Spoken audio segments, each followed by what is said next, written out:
Ką aš čia darau? Kelsiu čirvinius blynus į kitą lygį. Pažiūrėkit, pamatysit. Kaip ten sako, roges ruoškit žiemą, o užgavėnėm ruoškite sausio mėnesį. Tai einam pasiruošti. Pažiūrėkite, ką aš čia turiu. Naują čirvinių blynų keptuvę. Kur tokią gauti, paklausite? Kal Metal turi visko. Kadangi keptuvė visiškai dar nauja, tai pirmiausia reikia paruošti kepimui. Einam įsikursim krosnelę. Parodysiu, ką čia daryti. Krosnelė sunki. Bet kaip vienam filme sakė, jeigu sunkus daiktas, tai jis kokybiškas. Reina malkytės. Paruoštos, paskaldytos. Krosnelė paruošta, malkos paruoštos. Einam blynų tešlą maišyti. Pamokėlė. Kodėl blynai per užgavėnes? Todėl, kad užgavėnės yra iš tikrųjų pagoniška šventė. Blynai simbolizuoja saulę, pavasario atėjimą. O atkeliavus krikščionybei, tos tradicijos šiek tiek susipynė. Tai dar blynas įgavo ir dar šiek tiek kitokią prasmę. Tai sotaus, riebaus maisto prisivalgymas prieš tokį rimtesnį, ilgesnį pasniką. Tai einam tešlą maišyti. Užsimaišom tešlą.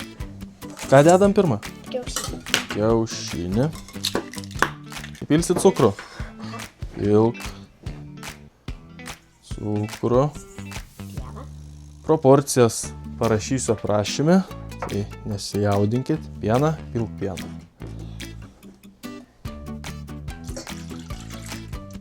Maišyk dabar. Ką toliau pilam? Miltą. Miltus. Pilam miltus. Gerai išmaišėm tešlą. Slaptasis ingredientas yra šitoks norvegiškas sūris.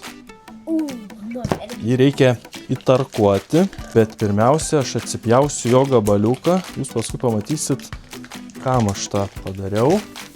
O! Nu gerai, praleidžiam pro tarką. Čia, gal nieks nepastebės. Ir tarkuotą sūrį į tešlą. Gerai išmaišom. Nu ir ką, paskutinis tešlos ingredientas – lydytas sviestas. Nu ką, tešla užmaišyta. Einam prie kitų darbų. Prisikraunu malkų, įkuriu degtuką.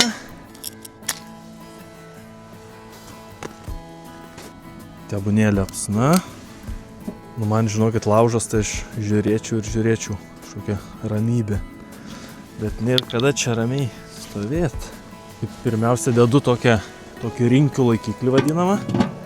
Kaip tik pagal krosnelę ir tada jau blynų keptuvė.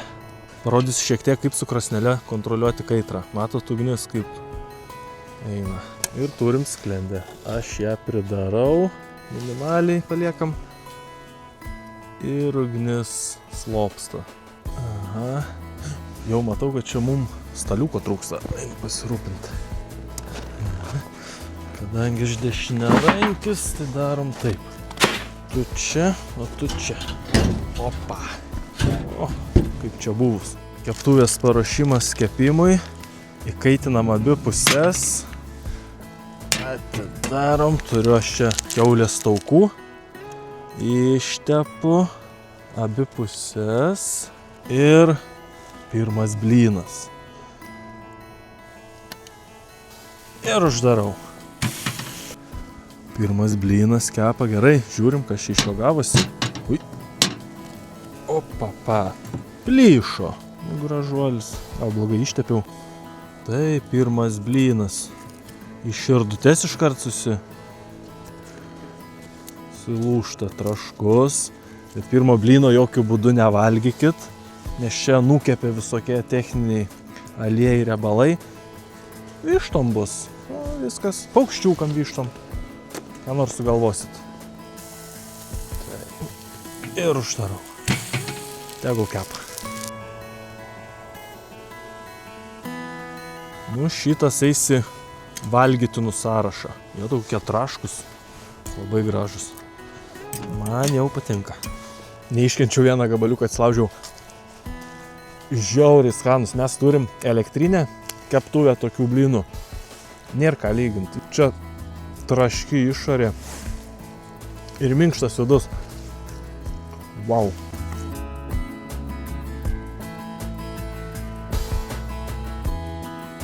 O dabar tiesiai prie reikalo eisim.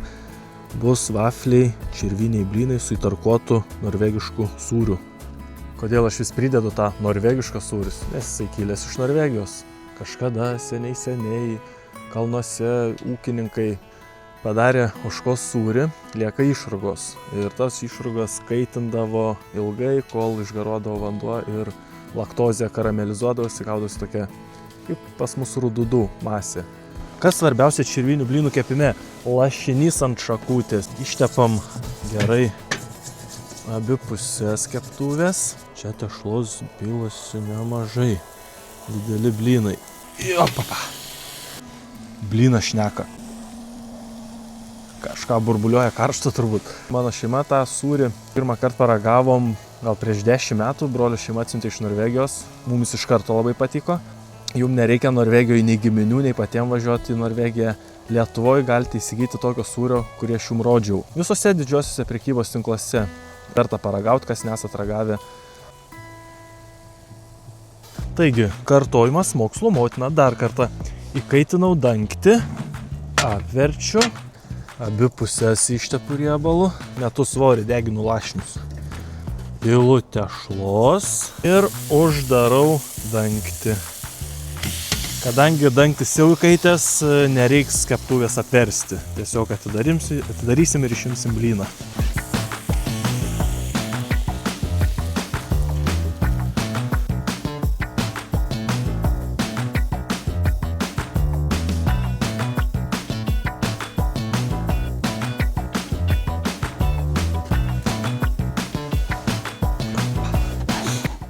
Krūvą blyno aš turiu, tuoj ragausim net smalsu.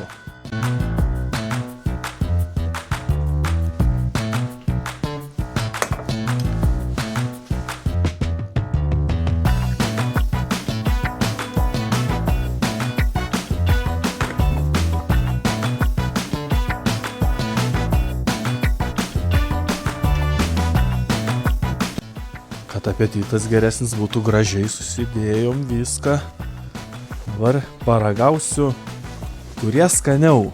Ar su įmaišytų sūrių į tešlą, ar sūris užbarstytas ant blyno. Pradedu nuo šitų. Į bruknio uogienę padažau. Bananas. Dabar paragausiu, kur sūris įmaišytas į tešlą. Draugai pasaka. Skirtumas tas, kad ten, kur užtarkuotas sūris, dominuoja sūrio skonis. Ir tu kaip ir tikėsi, kad kažkas čia bus. Šitas variantas, kur sūris yra tešloje. Tu paimi blyną, iš jo nieko nesitikiu. Atsikandi. Puf. Saldu, karamelė. Kremiška. Žiupsnelis druskytės. Pasaka. Labai skanu. Man šitas variantas, žinokit, labiau patinka. To ir kavos turėsim. Ir jums dabar parodysiu trečią sūrio panaudojimo būdą, nors jų yra realiai begalė. Tarkuojam sūrį į puoduką. Užpilu kavą.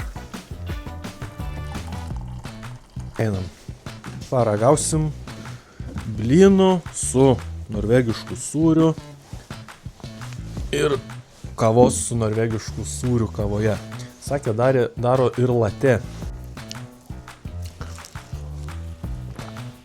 O iš kavos visiškai dingsta kartumas. Kreminis, karamelinis skonis. Nedėjau nei cukraus, nieko. Tikrai naudosim šitą triuką. Bet, kaip vienas klasikas sakė, mylėjai, nusiperkam sūrio, ruošiamės užgavėnėm ir su šitu paprastu receptu stebinam aplinkinius. Garantuoju, atsakau ir rekomenduoju. 1,50 € savikaina šitos porcijos. Ką dar jums pasakyti? Švęskim užgavėnės, turim tokią gražią šventę, puoselėkim ją. Čia jums ne šiaip savo kokį moliūgą išskaptuoti, ten triukas ar saldainis, čia žmonės aukoja more, dievam, gamtai. Rimti reikalai vyksta. Nepaleiskim to.